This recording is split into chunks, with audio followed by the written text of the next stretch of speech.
years, and having worked within the central office and the superintendent's office for 2, I think I know those restrictions quite strongly. I think what the charter school movement is about, to some extent, is to show that the ecosystem within which our traditional public school systems operate is simply not healthy. And what we want is a charter school context that is as healthy as possible to create that contrast. And so then we build the argument for getting greater freedoms and flexibilities, autonomies, healthy ecosystem aspects for our traditional system. I think that the charter school movement is serving that very key function. I just recently I was on the radio with AJ Duffy from UTLA, and UTLA has stepped up, and they have made applications for school buildings under the resolution in Los Angeles. And he was very passionately saying, finally, here's an opportunity for teachers to come forward with greater flexibility, greater autonomy, to be able to finally succeed, because we've been held back so needlessly by all of these various constraints. And I just got on, I just hailed him. I said, that's exactly what we want. We want every entity operating public schools in California to have a healthier context. So so we believe we're doing that. I think that there are discussions right now about giving traditional schools more flexibility regarding funding and other things of this kind that we continue to contribute to and help with. But to your second question, or second thought I had in response to your question was just how does the level of discourse become more civil, and that's a lot about this idea of it being fair and balanced, and we certainly as an association need to be fine about pushing back hard when our students are not being treated equitably, and that still happens in a lot of instances. But in all sorts of other instances, the movement having matured allows us to think about discourse in a whole new way. My belief is that charter schools are becoming understood to be mainstream options. Parents are seeing these as mainstream options, and I think a lot of educators are seeing charter schools as mainstream options. When it becomes mainstream, then I think the opportunities for conversation and best practice sharing and those kinds of things within a local community, or even more broadly at a state level, become far more possible. And so I think it's very, very possible that we could have portfolios emerging in local communities where there'll be a mix of traditional schools, charter schools, and other kind of innovative governance models, all working together and serving one another collectively to help learning in that community. When you were talking a little bit earlier about accountability, you were careful to say academic accountability. And I think the previous panel talked a lot about financial accountability, open meeting laws, public records acts, and those kinds of standards that they're subject to that apparently the charter schools are not. So does your organization have a position on those particular issues relative to whether you should be subject to those or not? Yeah, we think a lot of the focus on academic accountability is to make sure that we stay focused there. The whole premise of the charter school movement was accountability in exchange for autonomy and flexibility. And a lot of the other accountability discussions are actually attempts to re-regulate charter schools. And so we think it's very important that we remember this. Now, as far as conflict of interest standards go, charter schools, by and large, are operated as or by 501c3 nonprofit benefit corporations. There is a whole host of laws that apply for conflict of interest regarding these kinds of organizations. There are ones that apply to the United Way and to the most respected nonprofits in California. They do apply to some of the most respected hospitals that also receive public funds. So we think that those standards are perfectly sufficient. And if we had additional examples of inappropriate behavior that was somehow remediable by these suggestions, then we, I think, would be far more receptive. But the fact of the matter is there are very, very few instances of these kinds of things happening. And so we need to orient ourselves to it properly. In general, as far as public meetings go, in general, most charter schools are already complying with the Brown Act. It may be nearly all, And so I really think that's, a resolved issue, and is one that is not requiring this kind of whole new, generation of new conflict of interest standards. The last thing about 1090 I'll talk about specifically is, you asked the question, when have we gotten to the right stage where we've nurtured this thing and now we can put new requirements back on charter schools? Well, charter schools do not have the access to all sorts of financial instruments that school districts do, trans and other things, to be able to make it through short-term cash problems when the state of California defers your payments, for example. Charter schools, a lot of them very new, have had no time to be able to develop a reserve. And then the state defers 40% of your payments. How are you supposed to make payroll? So the things that you have some charter school board members do is they will offer zero interest loans to their schools. Under 1090, that is a criminal offense. They will offer land, zero per cost, on a lease, or just way below market to their schools. That is a criminal offense. There is no need to put charter school board members in the position of potentially being criminalized, especially when we have so little evidence that there is problems with charter school activity that is not remediable with existing law. Any other questions? Thank you very much for your testimony. Appreciate your waiting. Of course. I have 3 requests from the public to speak before we finish the hearing. So I'm first going to call Sonia Lucchini, then Jeff, I think it's Dauscher, and Eric Premack, if I get those right. So come up. If you could limit your comments to 5 minutes, that'd be appreciated. And thank you for waiting, and welcome.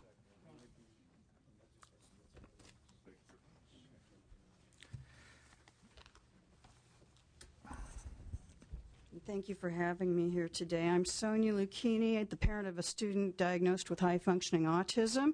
He was driven to clinical depression in 1st and 3rd grades by our lovely charter school in the Pacific Palisades, and for 7.5 years I drove to Ventura to a non-public school until I could finally bring him back after repairing the damage done. I'm currently the chair of LAUSD's Special Education Community Advisory Committee, and I represent 82,000 students with IEPs. I've been speaking to our school board for 7 years about charter school discrimination against special needs students, and in those years I've gathered data from our local plan and compared charter schools to general public schools in type of disability served and services provided to those children. The numbers have never been favorable for moderate to severe students. Charters are top-heavy with specific learning disability and speech-language impairments. The few students with autism accepted are higher functioning to help test scores. Those who need one-on-one aids or more specific services are not enrolled usually. As charters cherry-pick the students they want, our regular public schools will be labeled program improvement and face being taken over by a charter organization that will then remove our moderate to severe students, and they will be in danger of being warehoused and marginalized after all the hard work that's been done with the modified Chanda Smith consent decree to increase the participation of our students in the general population. The charter schools also game the system by keeping special education funding even after removing a student. Block grant funding is received at the beginning of the school year, and charters might accept a few moderate to severe students at first. But come norming day, usually in October, schools inform parents that they are not able to provide proper service for the child and send them back to the regular public school or to a non-public situation at the district's expense. The funding stays with the charter, it does not follow the child, and the district then borrows from the general fund to provide service. That's if a student with an IEP can even enroll. Charters also practice what parents call verbal counseling out. A parent shows interest in a charter, approaches an administrator, and is asked if the child has an IEP.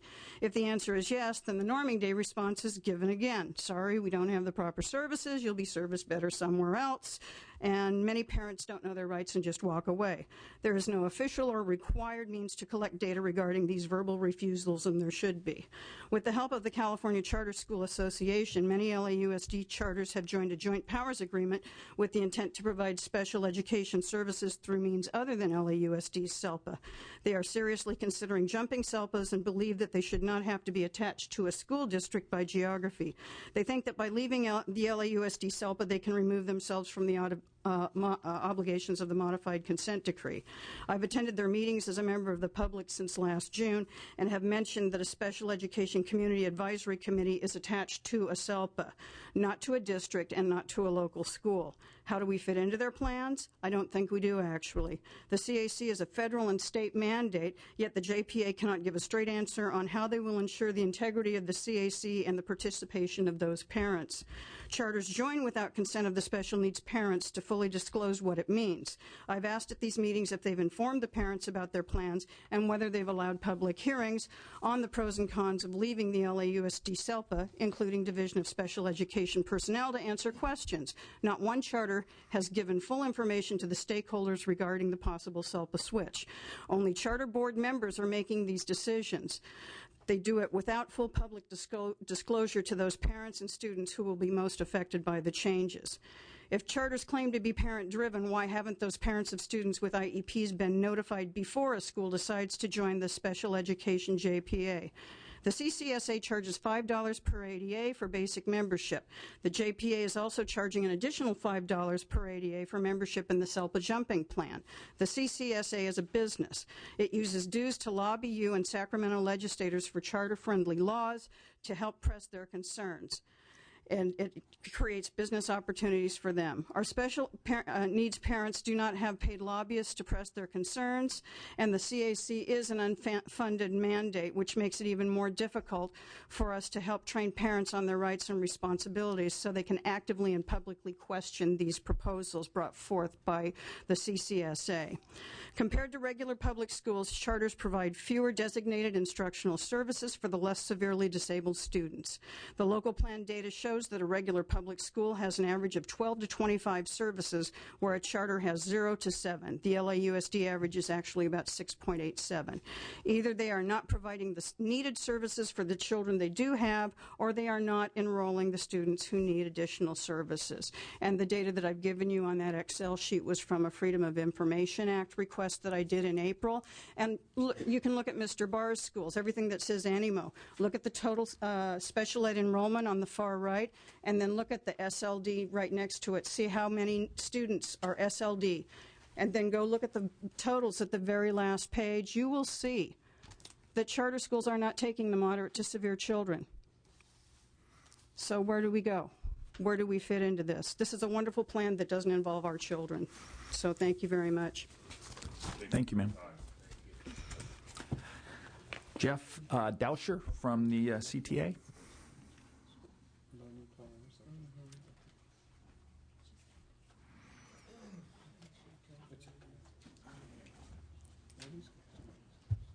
Good afternoon, Commissioners. Yeah. Sorry, I wish I came bearing lunch.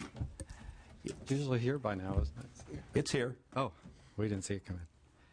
I want to take a moment to introduce my colleagues first. Claudia Sandberg Larson is a high school health teacher with 18 years of teaching experience, and to her right is Ellen Gutierrez, who is a kindergarten teacher with 26 years of elementary public school teaching experience. And my name is Jeff Dauscher, and I'm a high school English and humanities teacher with 16 years teaching experience, and I have taught at all grade levels from pre-K through 12th grade. We are here today speaking on behalf of the California Teachers Association. We are aware that the Little Hoover Commission looked at charter schools and issued a report in March of 1996. Some of the issues raised still remain, and in fact have become more serious issues, such as transparency and accountability of charter schools when compared to traditional public schools. Other major problems have emerged related to statewide benefit charters, and there is still a lack of conflict of interest standards for charter schools after all these years. In the previous report, the commissioners had an advisory committee called the Little Hoover Commission Charter School Advisory Committee. It is noted that under the Little Hoover Commission's process, advisory committee members provide expertise and information, but are not asked to vote on the final product. The California Teachers Association respectfully requests that there be an advisory committee for this study and that CTA be allowed to participate in this process. As the Commission revisits the subject some 13 years later, we are hopeful it will be re-examined under a broad umbrella, which includes the following criteria. First, there must be a clear definition of a successful charter school that includes high academic achievement standards for student achievement. Second, there must be strong and transparent oversight of charter schools. And third, there must be a guarantee of equal access to charter schools for all children in the community, including transparent data and accountability. In addition, we request side-by-side comparison of physical accountability standards for charter schools and traditional public schools, including, but not necessarily limited to, 1, an independent financial audits, 2, transparency, I'm sorry, let's try that again. 1, it's in there. Let me start again. In addition, we request a side-by-side comparison of physical accountability standards for charter schools and traditional public schools, including but not necessarily limited to independent financial audits, transparency in budget, financial reporting, conflict of interest requirements, public meetings, members of boards, and composition of students attending by all relevant aspects, as well as side-by-side comparison of academic accountability standards for charter schools and traditional public schools in this report. Also, there should be a comparison of charter schools and traditional schools in California in respect to the so-called low-performing schools. In closing, we would like to commend the commissioners for revisiting this area and request the opportunity to present formal testimony at your next hearing on matters including ways to increase accountability and transparency of charter schools in California. Thank you. Thank you. Thank you very much. I think it's Eric Premack, if I got that right. Welcome. Thank you for sitting through our hearing. Thank you. You got it right. Eric Premack, founder and executive director of the Charter Schools Development Center. We're a nonprofit organization, been around since 1993, just after the charter law was originally enacted. We worked very closely with then Senator Hart, and actually a year prior helped draft the original charter law in Minnesota and have played an instrumental role in the evolution of both California's law and helping about 25 other states write charter laws. Currently, we're a leading source of technical assistance, leadership training, development for people who are planning charter schools, people who currently operate them, and we have quite a few school districts that are clients, and we help them to develop their oversight practices and whatnot.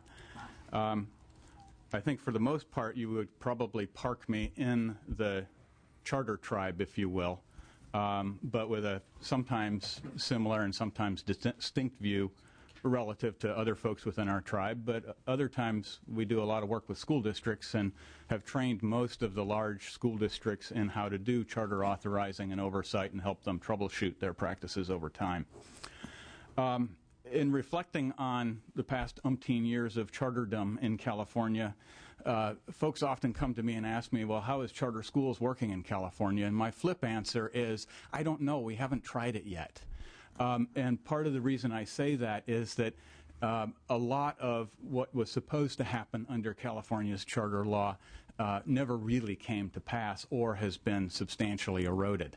The charter concept as we envisioned it originally was based on the notion that the charter developers would come forward with a set of standards and assessments and whatnot that they would use to gauge the school's success over time, and that the granting agency would hold them to that. It was based on a notion that charter schools would have access to funding and facilities and other resources comparable to school district-run schools with a similar population. It was based on the notion that charter schools could operate in a highly flexible environment free from regulatory burden and so on and so forth. And a lot of that has changed over time. And sometimes that's been good, sometimes it's not so good, and other times a little bit in between, maybe an improvement, but far less than optimal. There are four major things that I wanted to talk about. First off, the crisis in authorizing. I think Greg Richmond hit on some of these themes, but I think really understated it, and I want to amplify some of those points. Second is a problem of what I call ham-fisted accountability, and talk about how charters fit into the accountability system in California. And that dovetails to a certain extent with the authorizing crisis. Third, I want to talk a little bit more about re-regulation or regulatory creep. And fourth, about fiscal and facilities equity. On the first point, with respect to charter granting and oversight, we made a huge mistake in California in assuming that school districts should be the primary agency in California that grant and oversee charters. We, I think, went into this with somewhat grandiose notions about school districts being the cradle of democracy and school boards having the best interests of the community at mind, and so on and so forth. And I think what we found over time is that it's not quite that pretty. I was reminded of this last night. I went to, I don't do this often, but I went to a local school board meeting here because a friend of mine who had his charter up in front of the board last night, and he's proposing a charter school that would focus on serving a very poorly performing section of the community, predominantly Hmong students who have not done well in the Sacramento schools. And after we did the presentation, the board president leaned over the dais and looked at the superintendent and said, "Look, Mr. Superintendent, yet another community that we haven't served that we're going to have to give up to these guys." And I thought, wow, is that... At first I was just sort of taken aback and offended that a school board member would, treat folks who are coming forward with a proposal so disrespectfully. When I thought about it a little more, I thought, well, maybe that at least signals that they plan to grant the charter in the near future. But to me, what it signals is that even after 15 years, and this occurs up and down the state, school districts, school superintendents, labor unions, county boards, county offices, for the most part, have not yet recognized the reality that charter schools are here and they ain't going away. And while we can all have very positive and grandiose notions about, well, maybe this will change sometime, I think 15 years is long enough, and it's time to move on. And I think it is time to take up Greg's suggestion and open up the authorizing piece. I heard Jed speak positively about that as well. I wanted to hang a little more meat on the bones in terms of where you might go with that. And the concept that we've been kicking around in our shop is what we call chartering the charterers, creating a process by which it might be colleges, it might be universities, it might be individual school districts or groups of them, or a joint powers authority constituted by them could apply to some entity, perhaps jointly to our state board and state secretary for education, for the authority to be a charter granting agency. And in effect, they would have a charter to charter. And in that charter, they would explain what standards would they use to grant charters, the process they would use to oversee them, the type of staff that they would maintain in order to implement that, and that some degree of oversight of their oversight would be done. This is a concept that Minnesota just put into its third set of revisions to its charter oversight laws this past session, and one that I think holds some promise for California. What I would specifically suggest avoiding is any temptation to create one single statewide agency or single regional agencies. We do need a diversity of approaches within this sector. I don't think we need quite the mess that has been created in Ohio, but I think there's a balance to be struck between having one single shop versus a huge range of them. Second concern I want to talk about is the accountability mess. When the charter law was first passed, charter school developers would write into their charter, or were supposed to write into their charter, what are the goals academically, socially, otherwise that the school is going to achieve with its students, and specifically how are we going to measure that. It was supposed to be, and still should be, done in that way. But since then, layer after layer after layer of standards, state testing, state accountability regime, and then the feds come in and said, me too. So we now have efforts for national standards, and we have national testing mandates, and we have a national accountability and school intervention regime. So we now have about 6 or 7 different accountability layers on top of charters. And then we came in with AB 1137 and implemented yet another layer of accountability, saying you can only have your charter renewed if you score thus and higher. And it puts the charter schools in a place of having, I use a mental image of going to the skeet shoot and having several different clay pigeons tossed in the air simultaneously and being told to shoot them all out of the air at once. We do need a more coherent system and one that's more fair and one that is based on more sound assessments than we currently have in California. Greg Richmond said earlier today that we're sort of at the infant stage of data within our education systems right now. I often talk about it saying that we're moving from the late Stone Age to the early Bronze Age in terms of the sophistication of our assessment system. And so currently, when we use API, it's a very crude measure. For school, it works very well for those schools that have stable populations. For the many schools that we work with predominantly dropouts from high school or immigrant families who turn over very quickly, the API is a very unstable measure. I would urge you to avoid the temptation to go for what I call the ham-fisted accountability approach of one size fits all. Instead, I think we need more sophisticated charter granting agencies that have the capacity to use multiple sources of data, place it in context, and then make the tough decisions that our friends from CSBA so candidly admitted that their school boards don't have the guts to make. With respect to re-regulation,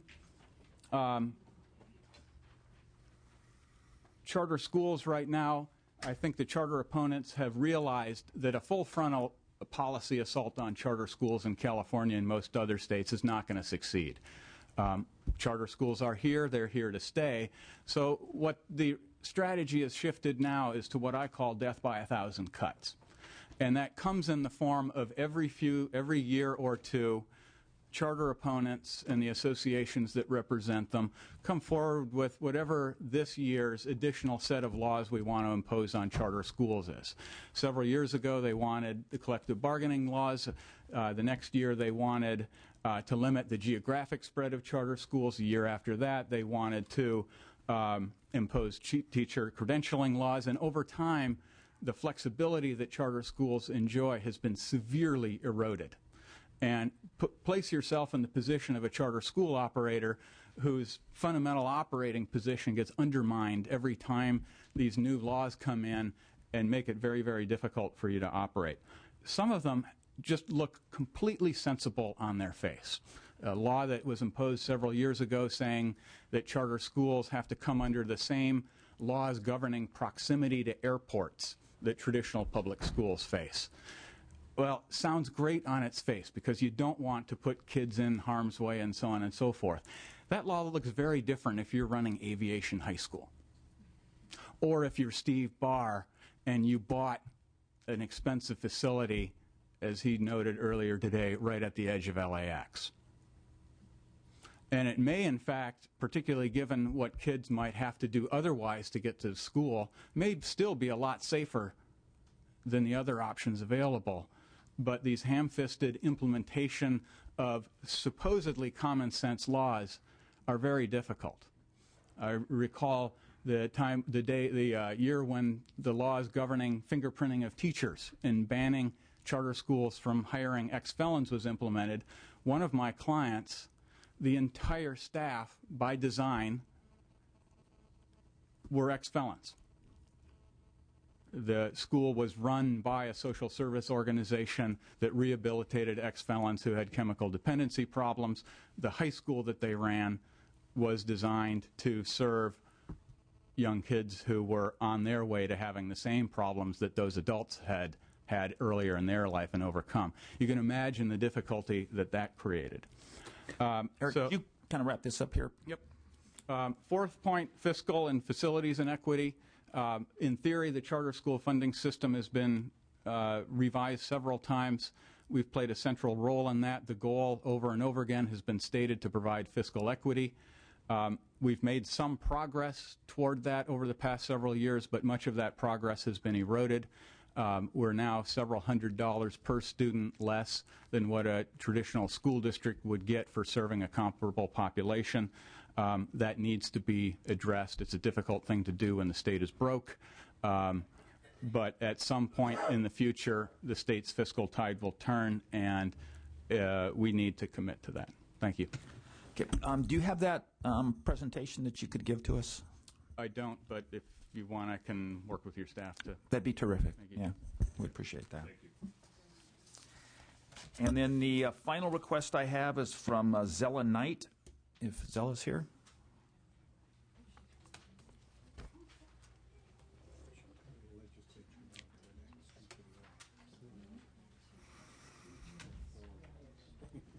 Welcome, and thank you for attending our hearing today. Thank you. Good afternoon to each and every one of you. I sat in the audience entrenched in regards to the discussion, traditional versus charter, public versus private. And this, again, is an ongoing debate that will be going on for many centuries. But I didn't hear the core element that I wanted to hear. What do the students and the parent want? What is best for them? When you get to analyzing public schools, traditional schools, charter schools, you'll see the same common challenges, you'll see the same common goals, with one element to it. Each says they want to be autonomous from each other. That's not a feasible thing to do. Anytime that you create division and derision, it's unsuccessful.